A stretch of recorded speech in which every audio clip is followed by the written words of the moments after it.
I know now that there was a defining moment that traumatized me, that wasn't healed ever, that just led me in the moment in 2016 to just stop giving a shit. So my mom died when I was 11. She had cancer, and she was sick for the last few months, like bedridden and in the hospital, and she kept a journal, and I've had the luxury of having that journal my whole life, and reading just the words of a person who had optimism and hope despite the fact that you were evidently dying. Like, there was just no reason to think you were ever going to recover. To be honest, when I read this book, I don't know how she even had hope that it was going to happen.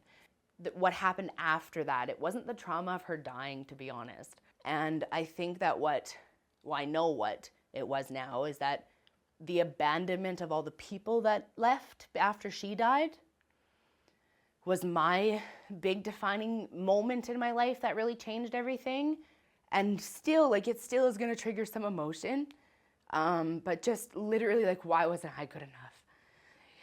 But I struggle to, honestly, I haven't fully forgiven them. I've done a lot of work with it. I've done a lot of grief and loss counseling and a lot of letting go ceremonies, and I still really struggle with it.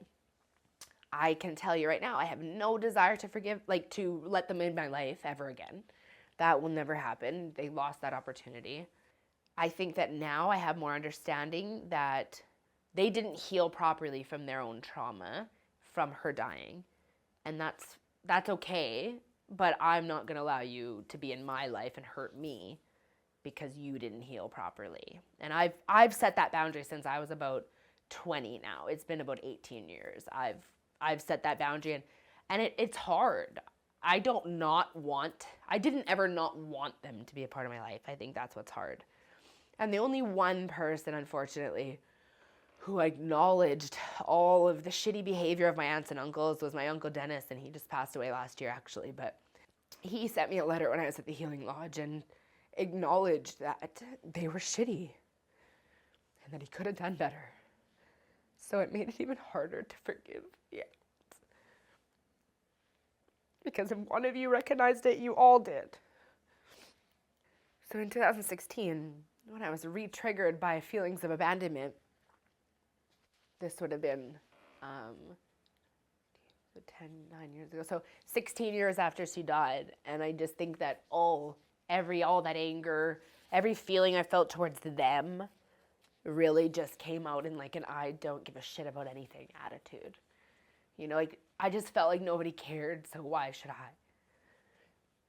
I definitely learned a lot at the Healing Lodge about people leaving, and that, you know, just in grief and loss, I just learned a lot about learning to let go of not only people, but just things, places. We have a lot of things that we need to grieve in our lives that we don't, you know.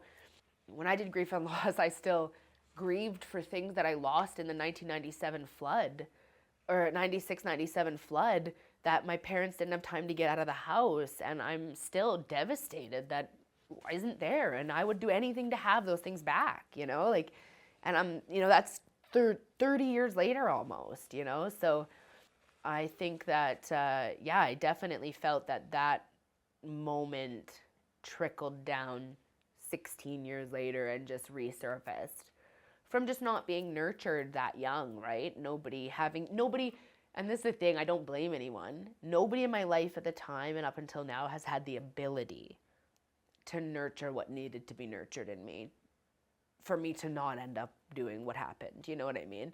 There was nobody capable. You know, after she was gone, I guess I was supposed to be that person. And like, I'm coming to terms with it now that I just more am that person, but it's hard for me. I want everyone to be that person for me, and I struggle to get that. Like, I'm just starting to get that with people in my life now. And I definitely felt that one moment where I know that's what the moment was. Like, I definitely know. And I think that a lot of people do know. But unfortunately, when you have the world telling you that something shouldn't be a trigger to you, there's a lot of people in there justifying things that happen to them.